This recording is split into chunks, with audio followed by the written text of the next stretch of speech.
Hello, welcome to my new YouTube channel. My name's Amber and I have recently moved to South Australia and I've been here about 5 weeks. So this is going to be my first impressions video and do I think you should visit Australia before you move there? Because we had never visited Australia before we decided to move and pick up our whole lives to move here on a permanent residency visa. Now, if you haven't seen my other videos, I've got vlogs about my start in Adelaide and how things have been going and a few other useful videos that hopefully you might find helpful. So please check that out and like and subscribe. So I'm going to do this in two parts. So first part is going to be about moving here, having never been here, and if I think that's a good idea or not. And then I'm going to move on to my first impression, so you can skip between if you like. Now, a lot of people have moved to Australia having never been here, and there's colleagues of my partners that have done the same thing and moved at the same time as us. And there's people that have come out also and done like a dry run as such. Now, obviously, a lot of people will have had the opportunity, been lucky enough to travel Australia, gone back to the UK, and the opportunity has come up at a later date and they've decided, yes, we will move there permanently. However, that's not the case for everybody. So our personal situation was, I have always wanted to come to Australia. It has been on like my bucket list at the top sort of thing. If I was told I had a year to live, then I would go and spend 6 months in Australia. What I ended up doing was actually going to New Zealand for 6 weeks back in 2020, and at that time I enjoyed it so much that I wanted to go back and do a working holiday visa there and then Australia, but because of our good old friend COVID, that just did not happen. So I then got into a committed job where realistically the chances of us coming to Australia was we could probably do about 3 weeks including travel, but it just didn't seem enough to touch the edges or be worth the cost or the jet lag. And that is the only difficult thing, is that the cost of the flights to Australia seems so much more compared to just doing things like going on a longer holiday to Asia. For example, we did like 18 days in Thailand, but again, that wouldn't have been enough for Australia. And then we did consider this when we had 2 weeks off in September. I thought, oh, well, should we go? But at this point, we were kind of hoping that we might be moving, so it seemed silly to then book flights to have to come back and go back again.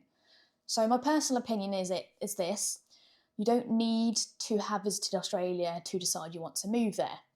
Now, this is different for different people, but for me, I have always wanted to come here, so I have done so much research.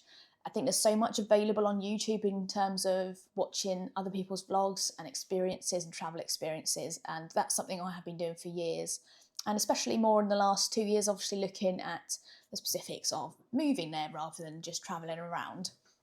And obviously Australia specifically is so similar in ways, but almost different, always different, but has similarities to the UK. So it's not completely alien and you kind of know what to expect.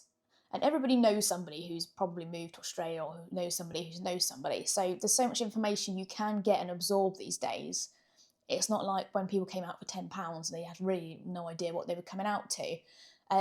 So for us, and my personal opinion is that it would have been silly to have decided we probably want to do this and then spend £2,000 on flights to come for 2 weeks. And my main reason is that I don't think you can understand what it feels like to live somewhere by going on holiday there. It's like going to Thailand or going to Spain or wherever like we've done and going for a week, having a great time and thinking, oh, this is nice, but you can never really gauge if you're going to want to live there. And as much as I thought about it, even the size of South Australia and Adelaide alone, I thought if we'd come and use a lot of annual leave to get here, we would have never really experienced what it is like to live here.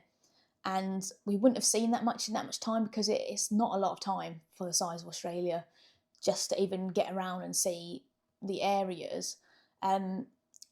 And I've been here just over a month and I still have barely seen like a fraction of the areas there is to live. So I just don't think you get the same experience and I don't really think there's any necessary benefit to that. Obviously, if you can come out and travel for a year and then you decide later, I mean, that's obviously ideal. But if you haven't got that option and you're thinking about coming out and you've got the option through work to come out, I don't think it's worth it to then spend a lot of extra money and annual leave and time and stress and obviously the jet lag to come out for 2 weeks to see it. Apologies, I just had a really important phone call in the moment of that. But yeah, essentially I was just saying that personally I don't think you need to. If you have never done any travel and you're completely unsure and you're not willing to do any research, then potentially you should come out, and obviously you probably won't regret coming out necessarily. Like if you've got the time and the money, why not? Now moving on to my first impressions of South Australia and Adelaide. Having only been here for about 4.5 weeks, I am not qualified and I'm not comparing it to any other states because I haven't been to them. This is just what my personal sort of first impressions have been of the area, as someone who's obviously here, going to live here, has bought cars, gone out and done bits of shopping obviously, and has explored locally. But I have only seen a tiny amount of this place, so this is why it's first impressions. So do not come for me if you disagree or are going to say something else. So obviously I will firstly again say I haven't been here in the winter.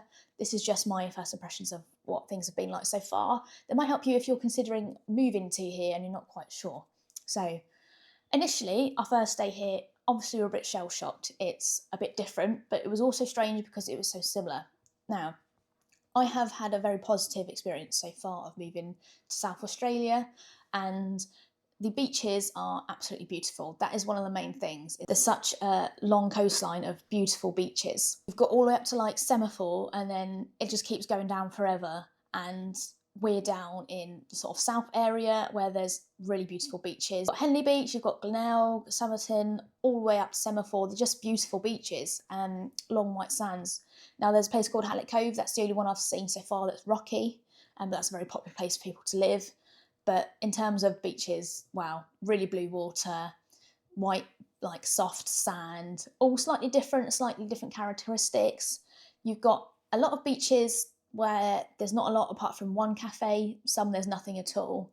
Down in Port Noarlunga here, they've got several different cafes, and then you've got more popular places. So like Glenelg is very touristy and has got a lot of facilities, tourists, different restaurants and bars.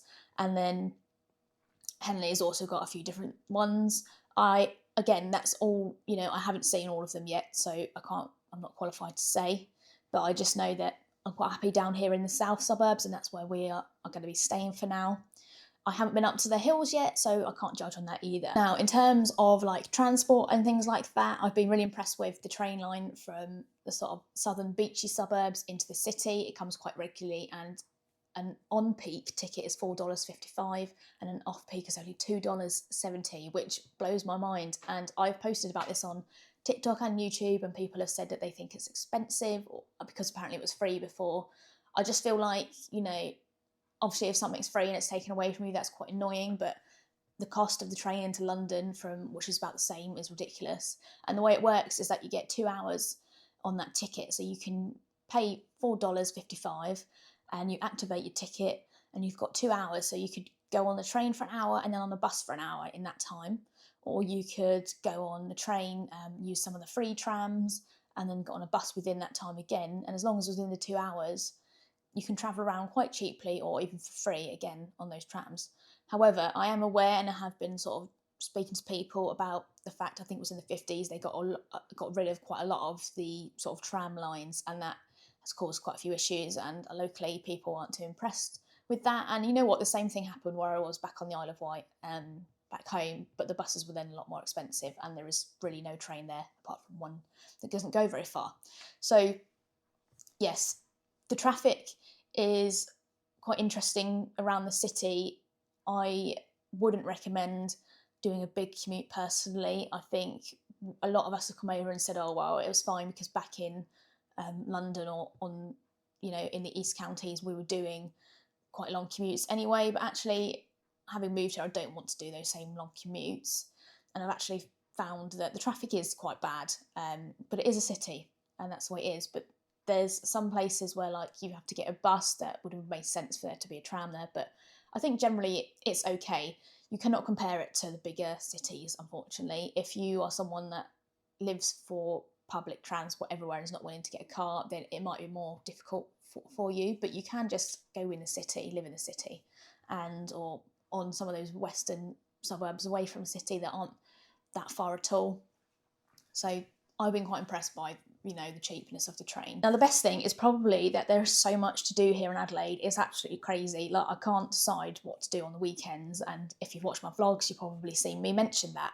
So at the moment they've got the Adelaide Fringe on, which is on for around a month, which is crazy because I think it's like the second best one to Edinburgh in the world or something. So there's stuff going on all the time. It's like arts, comedy, music. We're going to a music thing this weekend. We've been to 2 comedians already. I'm going to a gin making class or, you know, gin cocktail making class, something absolutely amazing. There's just so much going on for that. And then, of course, you've also got other things. So there's loads of other festivals seem to be going on every weekend. Or in Glenelg, they had ice cream festival, and then they had the Asian street food festival. But within the city, there's loads going on. And you've got the botanical gardens there, and then the zoo there. There's lots to do. And then you can go up to the hills for walks, or there's other places you can go, or you can just spend the day on the beach. There just seems to be a lot to do, and I think it's very unfair that people would call this place boring, because I think only boring people get bored. It depends what you're into, but most people, I would say, come to Australia for the more outdoorsy life, so there's definitely that here from what I've seen so far. And generally, like, how safe do I feel? I feel fairly safe here. Funnily enough, people probably say I'm staying in one of the more rough areas, but I think if you've lived in any town or in the UK, you wouldn't think this was rough at all. The city is really nice. It's small enough to get around, so it's not overwhelming, and the transport is easy enough to work out. People on the trains, like the staff, are very friendly. People are very friendly and welcoming everywhere, and I've not had any issues where I felt really unsafe. I have experienced, like, the young people running around in, like, I guess they call them the utes, like the trucks here, and they seem to shout stuff out the window sometimes, but it's never really offensive. It's actually quite childish and actually just more laughable, but I've never really felt threatened. I wouldn't want to walk back in the dark from the train station here, but that's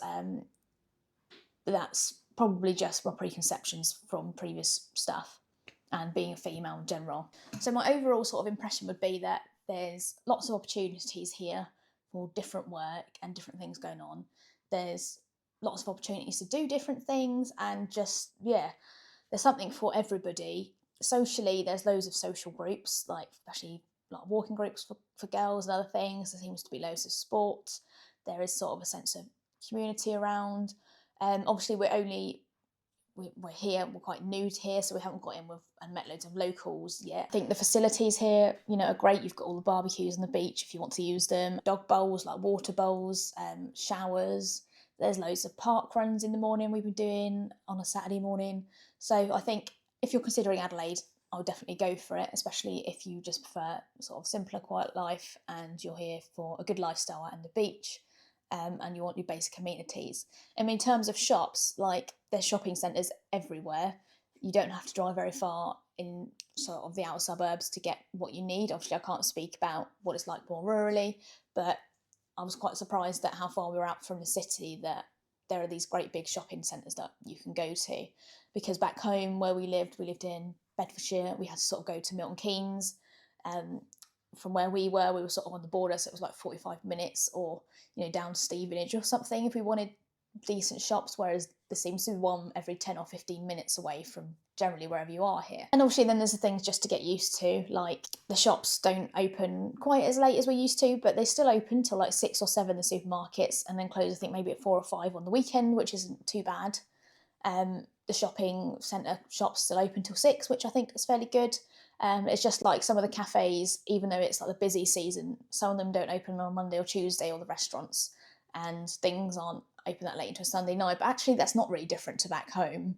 It's only different to back home if you compared it to like probably Southend or like a beachy destination in the middle of summer. And I think that's good, because it's nice that like some cafes will open 7 a.m. till 2 p.m, because you know then the staff have got the rest of the afternoon, and it kind of, I guess, encourages people to work there, because you get up early, you do your work, and then you've got the afternoon to enjoy yourself. So maybe throughout this I will insert some clips and bits and bobs here, but if you want to see some more of Adelaide, or you have any questions about things, like I've kind of gauged what different areas are like to potentially live in for different people, so just comment. Yeah, so just comment and ask any questions, and if you've got any input on that. Again, thank you to everyone who has subscribed to my channel, and thanks to all the locals who've been really welcoming. I've received the odd "we're full" comment on my YouTube sort of shorts and TikTok, but I'm just ignoring it, to be honest, because I think those people are very uneducated potentially.